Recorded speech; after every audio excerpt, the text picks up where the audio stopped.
my own translation, chismis. Anyway, at any rate, kung wala kang personal knowledge, chismis lang yon, tama? Hindi ko naman po naririnig sa korte, ako'y nag-practice din, kahit di translate sa Tagalog, kahit minsan ko po, hindi ko po narinig ng hearsay ginamit ang salitang chismis. Alright. So again, I will repeat. So the reason for this is that because you became NBI director only a year later or on February 20, 2026, correct? Tama po. Alright. Okay. So prior to February 20, 2026, you do not have any personal knowledge of any investigation, correct? Nababasa ko lang po sa balita mga pangyayari.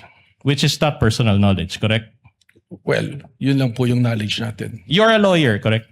Tama po, 29 years. 29 years. Can you recall Rule 130, Section 22 of the Rules of Evidence? Can you refresh me, sir? Okay, I will Because you have a gladly copy. refresh you, of course. I have here a copy of Rule 130, Section 22 of the Rules of Evidence, and I'll read it. Please read with me, Director Matibag. Testimony confined to personal knowledge. A witness can testify only to those facts which he or she knows of his or her personal knowledge, that is, which are derived from his or her own perception. Can you recall that rule now? Ayan po, nababasa ko po ngayon. Okay, you Tama can po. read it. All right. So, based on this rule, will you agree with me that a witness can only testify based on his personal knowledge? Your Honor, may I comment to that? These are basic questions, Your Honor. The witness is a lawyer. He is competent enough to answer. Counsel, are you making an objection? This is a comment, Your Honor. The witness repeatedly testified that he was appointed only in February 2026 and that all his testimonies pertaining to the first investigation are based on records, Your Honor. And this is allowed. As a matter of fact, under the rules, entries in official records are considered as prima facie evidence of the contents thereof. And thus, it's exactly the basis of the witness in answering the question of the defense.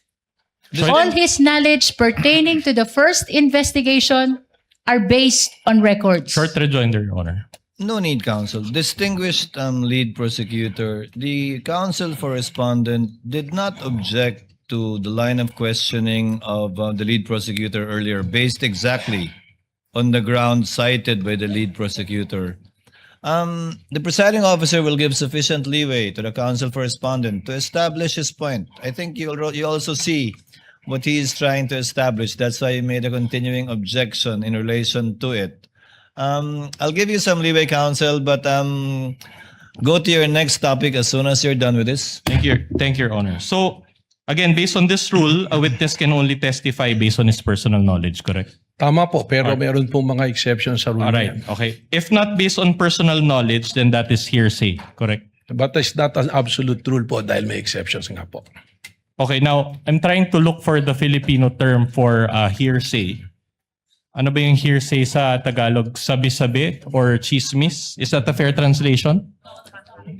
What is a fair translation to you of hearsay? in Your Honor, the Filipino? question of the defense is misleading. He never testified that that is hearsay. No, I'm not As a asking matter him. of fact, he's trying to raise the exception to hearsay. I'm not asking about the exceptions of hearsay. I'm asking a translation of hearsay. Your May Honor. we know- Anyway, I'll move on to. If the witness If the knows, if he does not know, he may say so. Hindi ko po alam kung anong translation dito sa Tagalog. Okay, so I'll just use my own translation, chismis. Anyway, at any rate, kung wala kang personal knowledge, chismis lang yon, tama? Hindi ko naman po naririnig sa korte, ako'y nag-practice din, kahit di translate sa Tagalog, kahit minsan ko po, hindi ko po narinig ng hearsay ginamit ang salitang chismis. Alright, I'll